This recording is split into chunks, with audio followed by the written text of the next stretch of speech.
한 절씩 교독하도록 하겠습니다. 이때 예수께서 갈릴리로부터 요단강에 이르러 요한에게 세례를 받으려 하신대.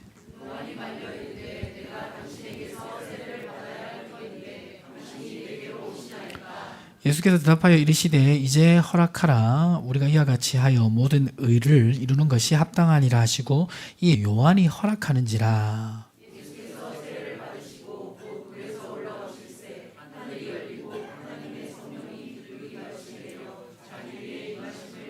함께 했습니다. 하늘로부터 소리가 있어 말씀하시되 이는 내 사랑하는 아들이요 내 기뻐하는 자라 하시니라. 아멘.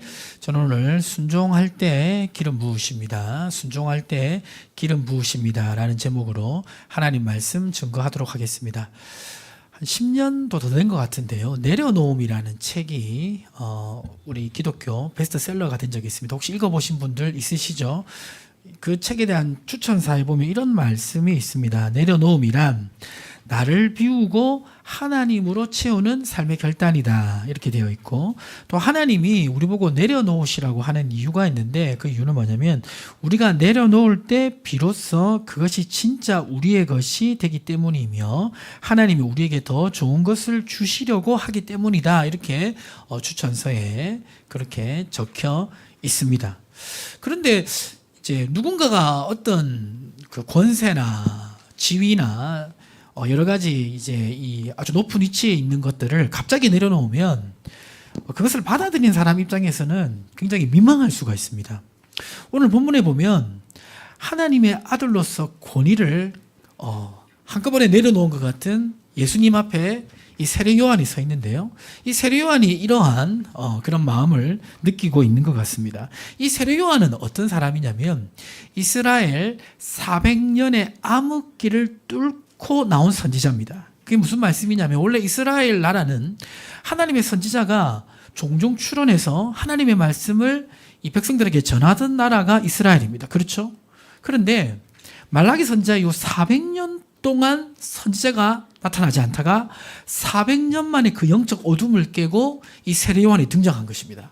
그래서 세례 요한이 등장하자 엄청난 영적 파장이 있었습니다. 세례 요한은 등장부터 심상치가 않습니다. 누가복음 3장 1절에서 2절 말씀 보시면 한 절씩 교독하면 디베로 황제가 통치한 지 15해 곧 본디오 빌라도가 유대의 총독으로 헤롯이 갈릴리의 분봉왕으로 그 동생 빌립이 이두레와 드라고니 지방의 분봉왕으로 루사니아가 아빌레네의 분봉왕으로 안나스와 가야바가 대제사장으로 있을 때에 하나님의 말씀이 빈들에서 사가랴의 아들 요한에게 임한지라. 그러니까 지금 등장부터 황제가 누가 되고 지역에 그 담당하는 정치가가 누가 되고 이런 상황 속에서 지금 빈들에 있던 세례 요한에게 하나님의 말씀이 등장한다. 말씀이 전해진다라면서 시작부터 하나님이 이 세례 요한을 크게 쓰실 것처럼 그렇게 등장시킵니다. 실제로 세례 요한은 받은 말씀을 통해서 이스라엘에게 회개의 세례를 전했습니다. 이스라엘의 회개의 세례를 전하자 수많은 사람이 그에게 세례를 받으려고 나왔습니다. 마태복음 3장 5절과 6절 한 절씩 교독하면 이때 예루살렘과 온 유대와 요단강 사방에서 다 그에게 나와 자기들의 죄를 자복하고 요단강에서 그에게 세례를 받더니. 그런데 원래 이 세례는 유대인에게 주는 게 아니라 이방인에게 주는 겁니다. 이방인들이 이제 유대인처럼 살기로 결심할 때 주는 것이 세례입니다. 그런데 지금 세례 요한이 세례를 베풀 때 수많은 유대인들이 왔습니다. 왜 그러냐면 이 유대인들은 400년 동안 영적 암흑기를 지나면서 하나님의 백성이라는 정체성을 잃어버렸어요. 헬라 제국의 지배를 받고 로마 제국의 지배를 받으면서 하나님 백성이라는 정체성을 잃고 하나님 백성답지 못하게 오랜 삶을 살았습니다. 그런 삶을 살아가고 있을 때 세례 요한이 강력하게 이 하나님의 백성으로서 똑바로 살라고 메시지를 전하니까 수많은 사람이 세례 받으려고 요한에게 몰려들었던 것입니다. 그래서 요한이 세례를 베풀고 있는데 그런데 요한이 어느 날 보니까 깜짝 놀랄 만한 사람이 자기 앞에 섰습니다. 누구냐면 자신의 친척이었던 예수님이 자기에게 세례받으려고 온 것입니다. 이때 마태복음 3장 13절에 보면 예수님이 이렇게 세례받으러 요한에게 오자 요한이 어떤 반응을 보이냐면 마태복음 3장 14절을 우리 옹보명제가 한번 읽어줄까요? 요한이 말려 이르되 내가 당신에게서 세례를 받아야 할 터인데 당신이 내게로 오시나이까. 요한이 내가 어떻게 예수님에게 세례를 베풀 수 있어? 이렇게 생각한 겁니다. 저기서 질문 하나. 요한은 예수님이 하나님의 아들인 것을 알고 있었을까요? 몰랐을까요? 알았다? 몰랐다? 정답은 뭡니까? 몰랐어요. 세례 줄 때까지만 해도 요한은 예수님이 하나님의 아들인지 몰랐어요. 근데 왜 지금 세례 요한이 예수님에게 세례 주는 것을 망설이냐면 세례 요한하고 예수님하고 어릴 때 같이 놀았을까요? 안 놀았을까요? 예, 어떻게 놀 수 있었냐면 세례 요한의 어머니 엘리사벳과 마리아가 굉장히 친한 사이였습니다. 친한 사이에 사람들이 아기를 낳으면 아기를 데리고 같이 만납니다. 그렇죠? 지금 올해 우리 교회에 아기가 한 명 태어났죠. 아기의 이름은 유연이죠. 예, 좀 있으면 아기가 한 명 더 태어납니다. 혹시 아기의 이름을 아시나요? 다 아시네요. 소문 다 났네. 예, 백도하, 도우시는 하나님. 태어납니다. 태어나면 둘이 나이가 같잖아요. 그러면 친구잖아요. 그리고 엄마들 지금 위에 같이 앉아 있어요. 그러면 서로 만날까요? 안 만날까요? 만나서 같이 놀게 되어 있습니다. 이런 얘기도 하고 저런 얘기도 하고 그러다가 아이가 자라면 친구가 되잖아요. 그렇죠? 둘 다 남자아이들이잖아요. 남자아이들이 이렇게 어린이가 돼서 서로 이렇게 친구하다 보면 남자아이들 주로 생각하는 게 하나 있는데 그게 뭔 줄 아세요? 제가 나보다 싸움을 잘할까 못할까? 제가 나보다 셀까 약할까? 이런 거 남자들은 본능적으로 생각하는 그런 거 있습니다. 예. 자, 그래서 근데 본능적으로 알아요. 제가 나보다 세다 약하다. 본능적으로 남자들이 보통 압니다. 내가 싸우면 이길 수 있겠다 지겠다 압니다. 자, 그런 것처럼 이 세례 요한은 태어날 때부터 모태로부터 뭘 입었죠? 성령의 충만을 입었습니다. 어릴 때부터 거룩한 아이로 자랐어요. 이 거룩한 형성을 가진 사람은 상대방이 거룩한 사람인지 아닌지 알까요? 모를까요? 빨리 캐치해요. 근데 세례 요한이 보니까 지금 자기의 동생 예수라는 어린이가 어릴 때 만나서 봤는데 말하는 거나 행동하는 거나 자기보다 거룩하다는 것을 알았을까요? 몰랐을까요? 알았던 거예요. 그러니까 이 예수님이 하나님의 아들인지 몰랐지만 그가 얼마나 거룩한 사람인지 알았던 거예요. 그런데 그 예수님이 자기에게 세례받으러 오니까 깜짝 놀란 거죠. 그러면서 아니 내가 당신에게 세례받아야지 당신이 나한테 세례받는 게 맞습니까? 라고 얘기한 겁니다.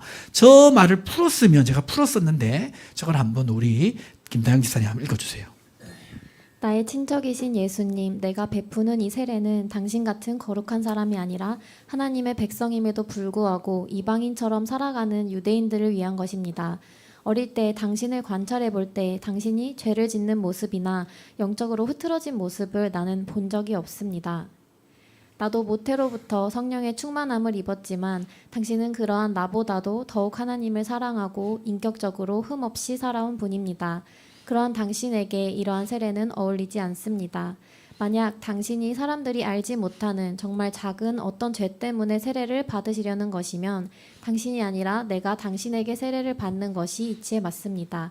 분명 나는 당신보다 더 죄를 많이 지었을 것입니다. 그러니까 세례 요한의 마음을 풀었으면 이런 마음인 것입니다. 어떻게 당신 나보다 거룩한 걸 내가 아는데 내가 당신에게 세례를 줄 수 있습니까? 하나님의 아들인 것은 세례 주고 나서 알았어요. 요한이 성령이 비둘기처럼 임하는 것을 보고 하나님의 아들인 걸 알았고 이때는 몰랐습니다.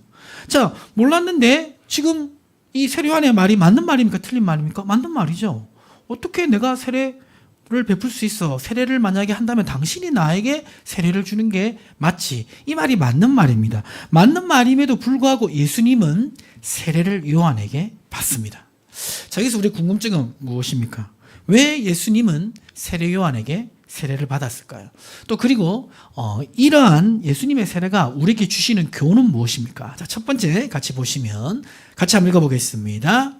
사명을 감당하기 위해서는 자신을 내려놓아야 합니다. 양옆에 계신 분의 눈을 보고 이렇게 외치겠습니다. 사명을 감당하기 위해서는 자신을 내려놓아야 합니다.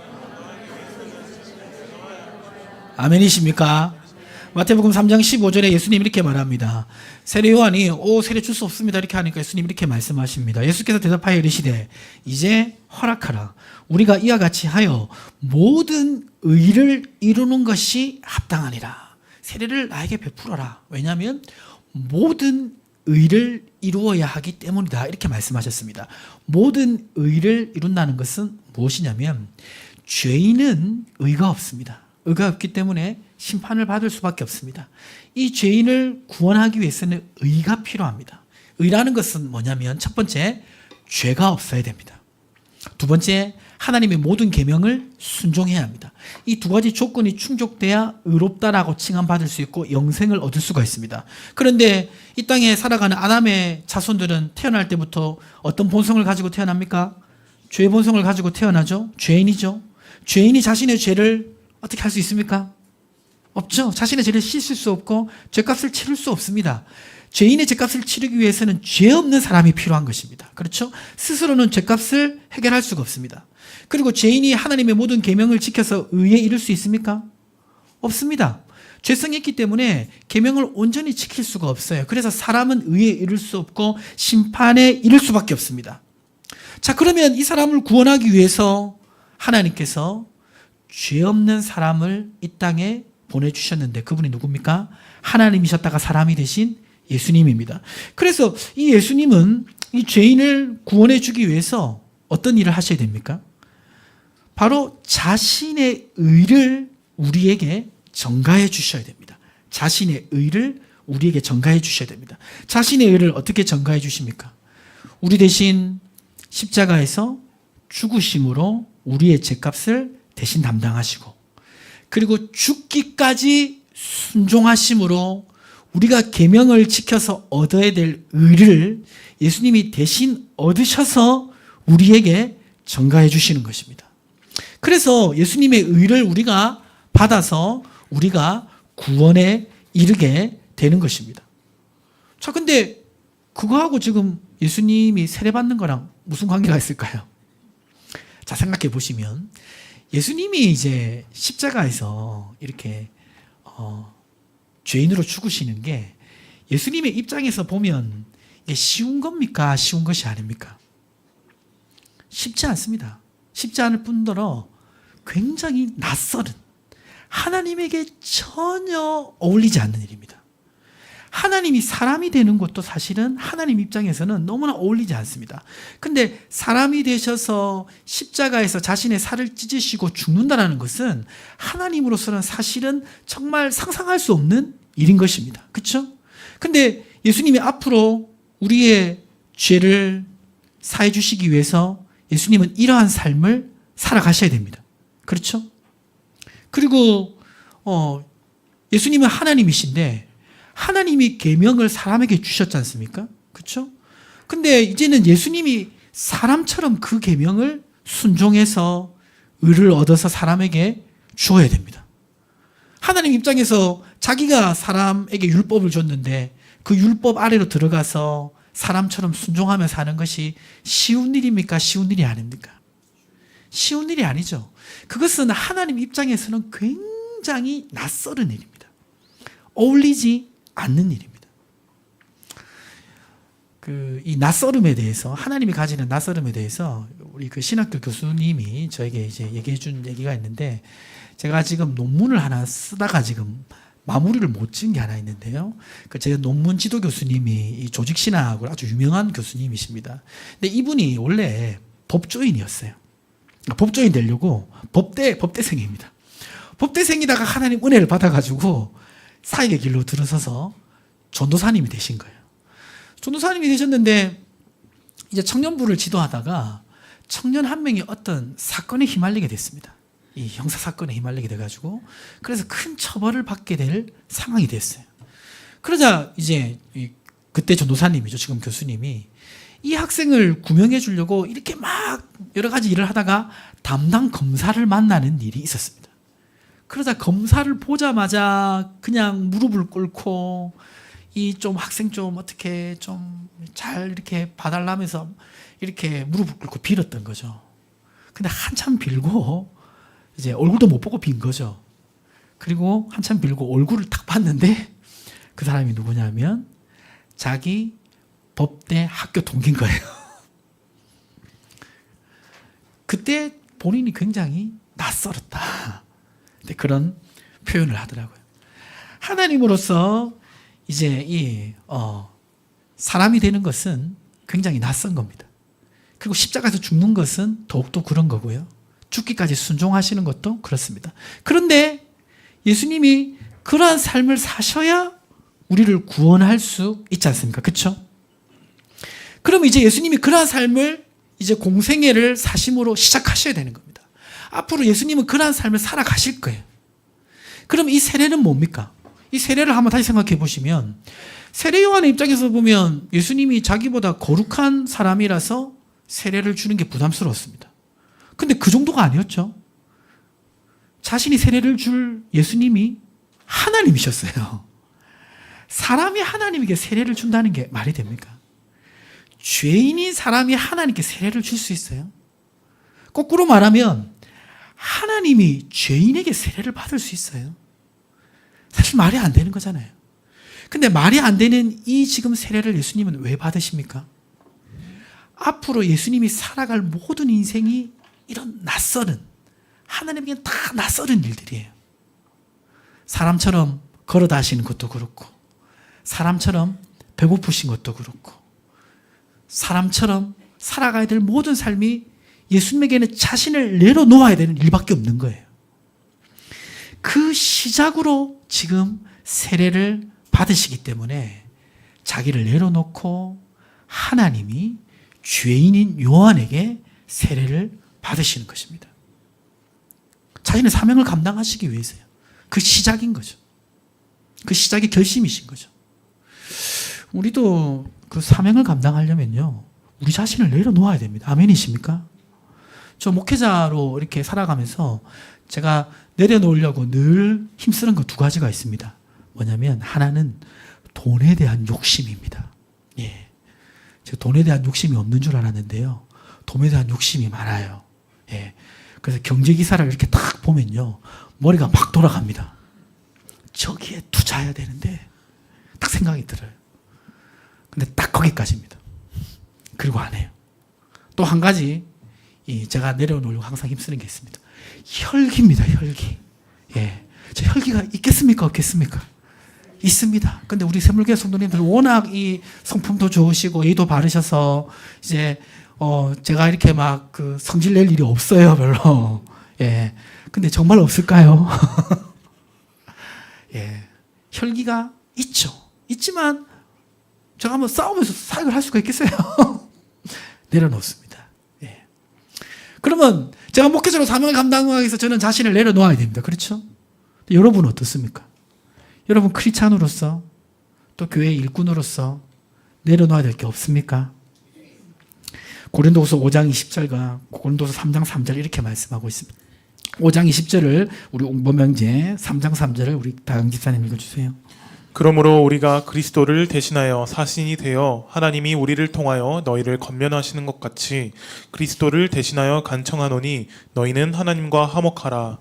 너희는 우리로 말미암아 나타난 그리스도의 편지니 이는 먹으로 쓴 것이 아니요 오직 살아계신 하나님의 영으로 쓴 것이며 또 돌판에 쓴 것이 아니요 오직 육의 마음판에 쓴 것이라. 자, 지금 보니까 우리를 고린도후서 5장 20절에 우리가 그리스도를 대신하여 뭐다? 사신, 다른 이제 이전 성경에는 대사. 그러니까 대사를 외국에서 본국에서 보내듯이 하나님이 우리를 대사로서 이 세상에 그리스도의 대사로 보낸 사람이라고 말하고 있습니다. 그리고 우리를 이 세상 사람들에게 이제 자신의 마음과 생각을 전하기 위해서 쓴 편지와 같은 존재라고 말하고 있습니다. 그러면 우리가 대사로서 편지로서 그리스도로서 이 땅에 살아갈 때 우리 자신을 내려놓아야 그리스도의 대사로서 편지로서 사명을 감당할 수 있지 않겠습니까? 그래서 우리가 이 예수님의 세례를 통해서 적용할 수 있는 것은 우리 자신을 내려놓아야 사명을 감당한다는 것입니다. 두 번째, 예수님의 세례를 통해서 우리에게 주시는 교훈은 뭡니까? 같이 한번 읽어볼까요? 내려놓을 때 비둘기 같은 성령이 임하십니다. 지금 하나님이신 예수님은 죄인인 요한에게 세례를 받으려고 자신을 내려놓으셨어요. 그래서 세례를 받으셨습니다. 받을 때 어떤 일이 일어났습니까? 마태복음 3장 16절에 보니까 예수께서 세례를 받으시고 곧 물에서 올라오실 때 하늘이 열리고 하나님의 성령이 비둘기같이 자기 위에 내려 임하심을 보시더니 예수님이 자신의 이 명예나 자신의 어떤 그 위치 이런 것을 다 내려놓을 때 예수님 안에서도 인간적인 부딪힘이 있을 수 있지 않겠습니까? 인생을 가지고 있으니까. 그렇죠?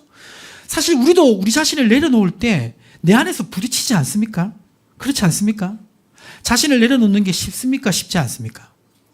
보통 사람들이 이제 언제 자신을 내려놓냐면 어릴 때는 잘 모르다가 옛날에는 이제 남자들은 군대 가면 자기 자신을 내려놓을 수밖에 없습니다. 자기 자존심을 꺾을 수밖에 없는 일이 군대에서 일어납니다.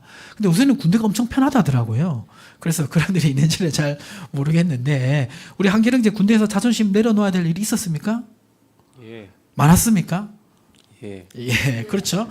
보통 군대에서 이제 한번 겪고 그리고 또 어디서 겪습니까? 직장 생활하면 자존심 내려놓아야 됩니다. 그렇죠? 자기 자신을 꺾어야 됩니다. 근데 그 꺾을 때 쉽지 않습니다. 그렇죠?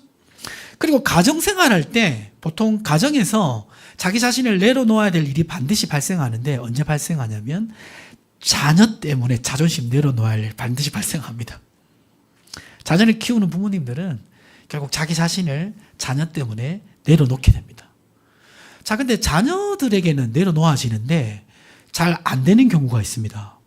누구와의 관계에서 잘 안 될까요? 남편과 아내의 관계에서는 자기를 내려놓는 거 쉽지 않습니다. 자, 우리가 얼마나 가정에서 사명을 감당하기 위해서 자기를 내려놓고 있는지 한번 테스트를 해보겠습니다. 먼저 우리 여성 동지님들 테스트 해보겠습니다. 에베소서 5장 22절 띄워주세요. 자, 같이 한번 읽어보겠습니다. 시작. 아내들이여 자기 남편에게 복종하기를 주께 하듯 하라. 자, 이 말씀을 읽는데 비둘기같이 온유한 그 성령의 임하심으로 이 말씀 읽어집니까? 아니면 읽을 때 단어가 탁 부딪힙니까? 부딪히는 단어 첫 번째 복종. 네. 네가 뭔데 내가 죽게 하듯 하라. 퇴근하고 이제 돌아온 남편에게 식사를 차릴 때 예수님에게 차리듯이 차려야 된다라고 생각하면 가슴속에 뜨거운 불이 올라오죠. 성령의 불이 아니라 뭔가 뜨거운 불이 올라옵니다. 그렇죠? 자, 우리 남편분들 한번 보겠습니다. 자, 에베소서 5장 25절. 우리 남편들만 한번 읽어보시겠습니다. 시작. 남편들아 아내의 사랑하기를 그리스도께서 교회를 사랑하시고 그 교회를 위하여 자신을 주심같이 하라. 자, 지금 그리스도가 교회를 위해서 자기를 다 내어주듯이 아낌없이 내어주라고 말씀하고 있습니다. 아내의 지속적인 요구에도 불구하고 분리수거도 음식물 쓰레기 버리는 것도 화장실 청소도 계속되는 요구 속에서도 자신을 내려놓고 들어드리고 있습니까? 예, 훌륭하십니다. 우리 장수봉 지사님. 예, 그 오랜 시행착오 곁에 깨달음을 얻으신 것 같은데요. 그런데 이 지속적인 요구에 반응하려고 할 때 가슴속에 뜨거운 불이 옵니다. 성령의 불이 아니라 비둘기같이 온유한 그런 불이 아니라 예, 가슴속에 뜨거운 게 올라올 때가 있습니다. 자, 우리가 이 순종을 하는 것이 쉽지 않은 이유가 뭐냐면 자신을 내려놓고 순종할 때 이것이 손해다. 나를 부인하는 것이다. 내 자신이 없어지는 것이다 생각합니다. 그런데 방금 말씀 보시면 예수님이 자기를 완전히 내려놨잖아요. 어떻게 하나님이 죄인에게 세례를 받아요? 근데 앞으로 예수님의 삶이 다 그런 거예요. 우리는 예수님의 십자가만 보면 안 됩니다. 예수님이 살아가는 모든 삶이 자기를 내려놓는 것입니다. 예수님 걸어 다니시는 것도 내려놓으시는 것이고 음식을 먹는 것도 내려놓으시는 거고 배고픈 것도 예수님에게 다 어울리지 않는 거예요. 자기를 다 내려놓으시는 것입니다. 근데 그 내려놓으심 현장에 예수님이 그냥 자기를 꺾는 거 그걸로 끝나는 게 아니라 그 내려놓음을 감당할 수 있도록 누가 임하신다? 성령님이 임하시는 것입니다. 근데 그 성령님이 임하시면 우리가 알고 있는 성령님은 보통 뭐로 표현합니까? 불 같은 성령이잖아요. 불 같은 성령 뭘 의미합니까? 권능, 능력. 근데 지금 불 같은 성령이 임하는 게 아니라 어떤 성령이 임하죠? 비둘기 같은 성령. 무엇을 의미합니까? 예수님의 온유하신 성품, 겸손하신 성품.